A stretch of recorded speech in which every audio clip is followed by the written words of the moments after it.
All right, so here's your prop question. Just give me a second to plug in my laptop and then we can discuss it as soon as I'm gonna give you guys 10 minutes to get an outline.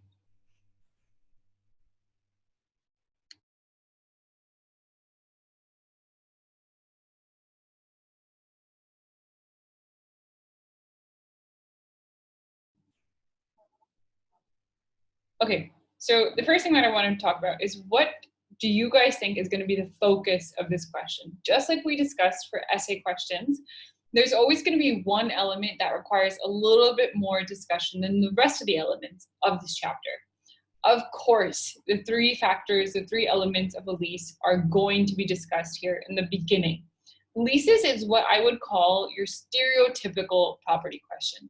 It falls into the classic formula of, you give your answer at the top, you give a sort of generalized intro to what are leases, how is a leasehold estate different from a freehold estate, how is it one of the only legal leases or one of the only estates that are capable of being legal. So you're going to give it its technical name, but it's a term of years absolute. So, just a couple of sentences, just like generic sentences. And then you're going to get straight into the dichotomy that we always discuss. There's always half of our essay is spent discussing what are the factors of, or what are the characteristics of, insert here, leases, mortgages, adverse possession, and easements. So here you're going to give the three factors of a lease. You're going to talk a little bit about Street and Mountford, and you're going to constantly, of course, try to work in the facts, but in this part, you'll probably have a little less fact discussion and more generic discussion. That does not mean you only have one specific sentence. You should still have at least every 2 sentences, you should mention the question again. But this part is going to be sort of a background to leases, right? Because it's pretty clear here that they've mentioned rent and they've mentioned certainty of term, like to a certain extent, right? So you're going to just put that out there, like, oh, these are the factors. And now you're telling the examiner, now I'm going to focus on each factor. So then you get into, okay, how do these factors actually come into play in this type of a situation, right? So then you're going to spend the majority of your answer just talking about specifically exclusive possession, specifically rent, and specifically certainty of term. What order you choose to address these in is entirely your discretion. There's no wrong answer. You will never get in trouble or lose a point for going to start with rent or starting with exclusive possession. There's no P. They'll never penalize you. The only thing you should be cognizant of as people who are under a time constraint is which do you want to get rid of first? So which do you feel comfortable running out of time on? For that reason alone, I always suggest addressing the simplest factors first. That means you will first discuss rent because it's easy, 1 page, remember 10%. So you just quickly knock out rent, and then you quickly knock out certainty of term, and then you spend the majority of your exam question talking about exclusive possession, and particularly exclusive possession where you have multiple occupants, right? So this is one of those situations where you're going to talk about AG securities and Antoniades and Villiers again and again and again until you're sick and tired of hearing these 2 cases. And while we're on that subject, I just want to confirm that I've shown you guys that page.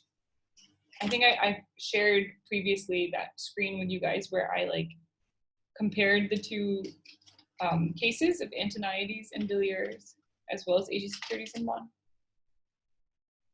Great. So then you know that these are the cases that I consider to be the most essential cases for multiple occupier leases.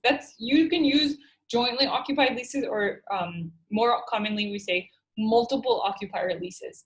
So this is clearly a question that wants you to focus on multiple occupant leases. That's what I was getting at. That's what I wanted to make sure that you guys knew or you guys picked up on, that this is going to be, of course, focus on exclusive possession, but how that's affected by multiple occupants. Okay, so first things first. So now we know getting into it, we know what we're going to be focusing on. How are we actually going to be addressing this question? You walk into your exam, or not walk in, now you guys just open your laptop, I guess, but you open up your exam and you see that the first question you want to attempt is a leases question. It looks like it's the easiest. It looks like it's something you've prepared for. What are you going to do? You are going to, I guess you can't underline anymore. That's kind of weird. But like what I would have done if this was printed out is I would start by underlining. The very first thing that I would underline is that it's registered freehold, right? So right off the bat, you know that it's not a sublease.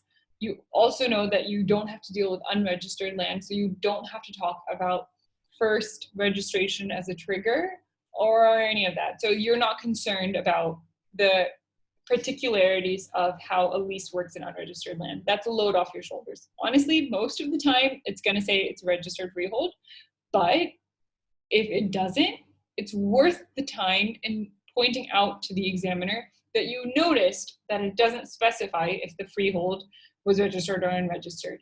And therefore, you're going to mention both scenarios. Always be aware of whether the facts tell you right off the bat if the land is registered or not. In this situation, they have, and most often they do. So just real quick, bear with me here. You'll see the same thing over here. Beatrice agreed that Amy and her niece would move into a large bedroom flat, which she owns the registered freehold for. Over here, for example, you have Rita owns a house, and it doesn't look like it says if it's a registered freehold. So this is one of those, see, until Rita sells the freehold. So you know it's a freehold. And I don't see anything about registration. So that's one of the things that you might mention in this type of a question. Over here, it looks like the same sort of situation. I don't see any specific mention of whether it's registered or freehold or not. So it's something that you only have to mention that it's not registered or unregistered. So so what I would suggest to be on the safe side is if it does not mention that it's registered, then you should say the facts do not disclose whether this lease is being created over a registered freehold or an unregistered freehold. Then you would say, in the instance that it is over a registered freehold, and then you will address all of the different, and of course I'll get into that in detail at the end, but you'll discuss all of the different rules of registration of a leasehold estate over a registered property, right? And if it's unregistered, then you're going to say, and you're going to tell the examiner, you're going to say, in the instance that this is a leasehold estate being created over unregistered land, in that case, any lease, any creation of a new lease or a new long-term lease would be a registration, it would be a trigger for first registration. And then given the facts, if the facts say that it's only a lease for 3 years, or if it's a lease for 10 years, or so on and so forth, you'll give them your specific answer, but you will definitely mention both scenarios where it doesn't say if it's registered or unregistered. But for example, in our case, the one that we're looking at right now, it does mention. In a couple of these cases, it doesn't. And that's one of the things that they're gonna want you to at least offer to answer.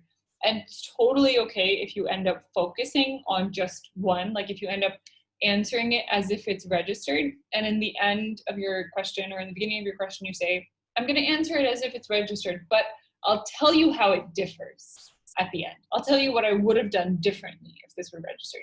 Because of course, the factors that you're gonna be discussing are the same, whether it's registered or unregistered. It's not like you don't need certainty of term and unregistered, or you need rent and registered. So in that regard, that's not the most relevant element of the question. But if you mention it, like that's gonna be noted. And if you omit it, it'll also be noted.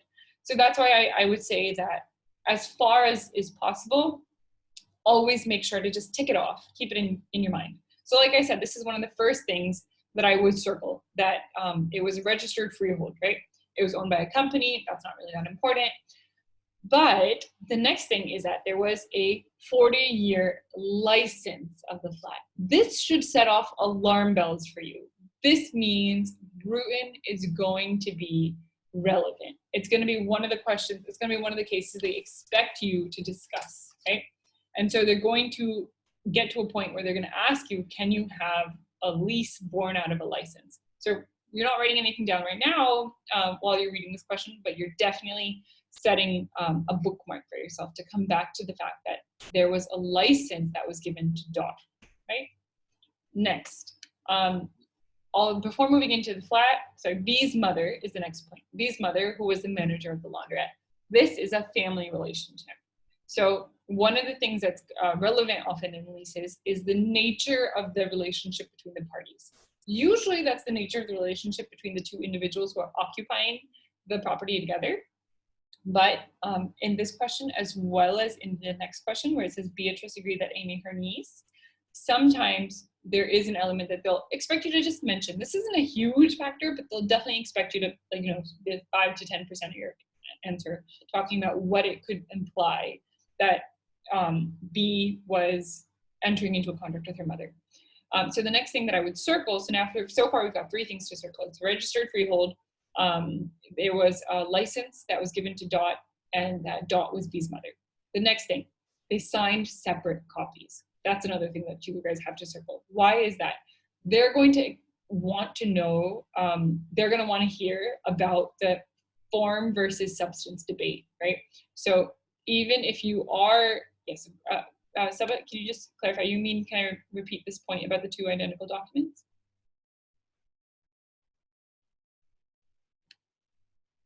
So what they're going to expect you to discuss is, even if they do. I'm talking about the license point that you were telling. Oh, okay, yeah. So we can discuss that more in depth in a bit. But what I was saying was, you should set a bookmark that if there's anything about the lease being created over a license or the agreement being created over a license, you're going to want to talk about Bruin. Hopefully you guys remember the case of Bruin. If you don't, it's Bruin versus Bruin and London and Quadrant Housing, right? So that was the case where there was this housing society, or there was this trust, sorry, which had gotten a license from the government over this block of flats. Therefore, the very cardinal rule of contract law, nemo dat quod, yeah, exactly, quod non habet, you cannot give, I think that's the correct line. If you can mention the line on your exam, they'll love you. But you cannot give what you do not own. If I don't own my car, I cannot sell it to Shazib, right? That is the cardinal rule of contract law. But Lord Hoffman in Bruton, he said, well, you know, maybe the London Quadrant Housing Trust, I think it was a trust, had just a license, but they gave a lease to Bruton, Mr. Bruton. Very lucky guy that he got Lord Hoffman on a good day. But that being said, it's a questionable judgment to the extent that we're not sure. It created this new creature of a non-proprietary lease. Like Gabin said, it's a very specific type of lease, which we're not sure if we want to support or not, right? So if you read Dixon, and in my book, it's page 223, which means most probably it was, it's around those pages for you guys. It's got very specific facts, and they'll want you to mention those, you know, in your answer. So anyway, so my point was at this point, you just kind of mention it, you keep it in the back of your head that, yeah, it's a license. Can you get a lease out of license? No, but Lord Hoffman says you can, but it's non-proprietary lease, which means how is it different from a license at all? They want you to have this conversation with yourself on the exam, okay? So the next thing that you circle after the mother thing is that there were separate copies of an identical document, right? So you're like, okay, separate, doesn't make a difference? No, we know that, right? Although Abe signed his copy 2 days after B. This could be an issue, right? Because what are our 4 unities? Somebody just tell me, please tell me you know them. I need reassurance that I'm not talking myself out here.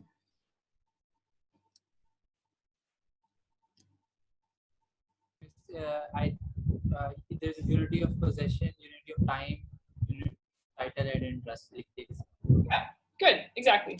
So in this situation, it's clearly unity of time that they're trying to undermine, right?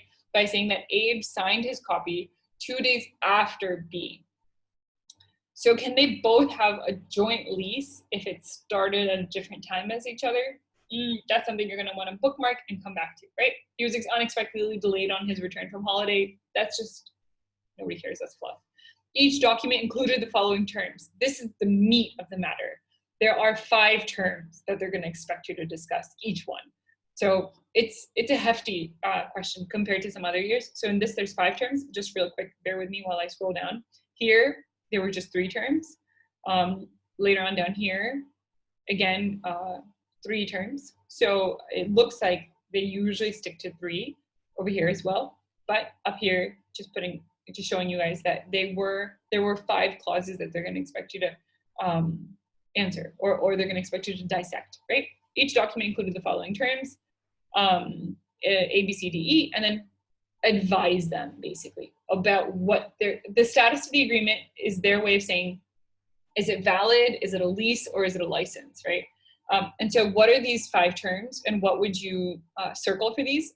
It says it's a license. Bam, that tells you this is one of those things where you're just gonna have to talk about substance, not form.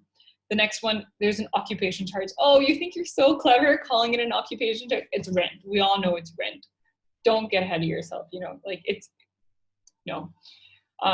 You cannot change the reality of what something is. Always the courts will look at substance, not form. Calling it an occupation charge instead of calling it rent does not change the fact that this is clearly rent. If I call my sister my mom, that doesn't make her my mom. She acts like she's my mom. She thinks she's my mom.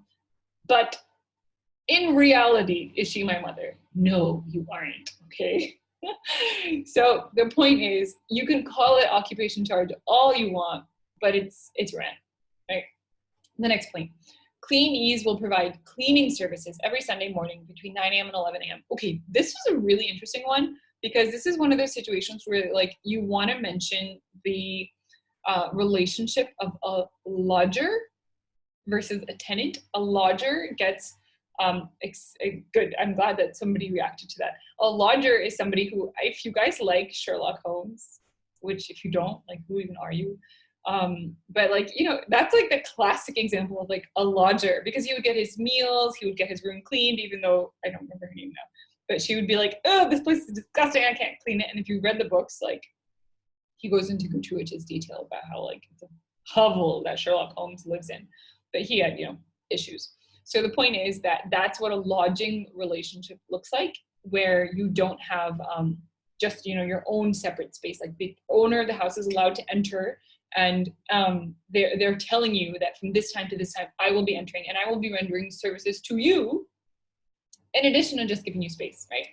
Dot will retain keys to the flat. You already know right off the bat that this is their way of saying that technically she can enter at any time.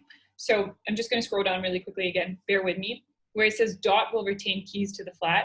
This is the equivalent of a term that says, for example,